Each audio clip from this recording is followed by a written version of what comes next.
Ek loop al van gister af met my man se gunsteling skrif in my hart, Lukas 1 vers 37, waar Gabriel van Maria sê, geen ding sal by God onmoontlik wees nie.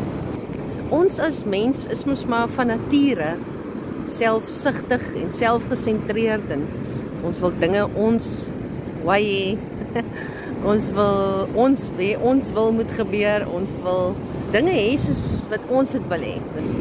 Maar as 'n mens jou lewe oorgee aan die Here en jy kom op 'n plek in jou lewe wat jy besef dat God se wil beter is vir my as my eie wil.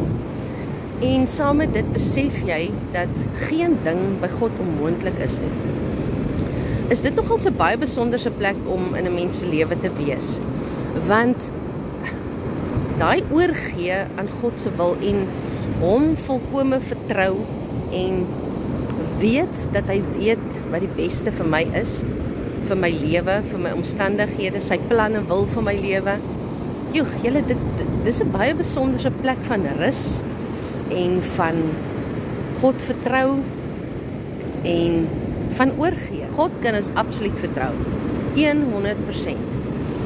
En dan as dinge dan nou nie uitwerk soos ek daarvoor gebid het en gevra het nie, of as dinge dan nou anders uitdraai of anders uitwerk of goed gebeur, dan is dit 'n besonderse plek om te weet dat ek is in God se hand, ek is sy kind, hy weet wat hy doen en ek kan hom nog steeds vertrou. So daai skrif Lukas 1:37 is so besonderse skrif. Dit is soveel meer as wat 'n mens eintlik besef, dat geen ding is by God onmoontlik nie. Hy is die God van die onmoontlike. Hy kan enige iets doen. Hierdie oseaan wat hier voor ons lê, waarvan daar maar 'n ou piepklein stukkie op die skerm is.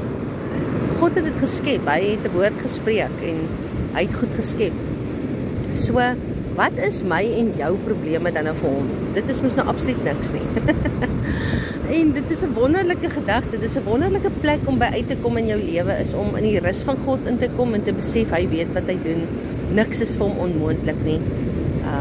Maar nie my wil nie, God se wil. Sy wil vir my lewe en dit wat hy besluit die beste vir my is. Want op die einde van die dag weet hy die beste. Ons dink ons weet die beste. Ons dink ons weet en ons dink ons het al hierdie wonderlike planne, maar die Here weet verseker die beste. En mag dit jou sommer net vandag bemoedig en ek hoop jy het 'n wonderlike dag.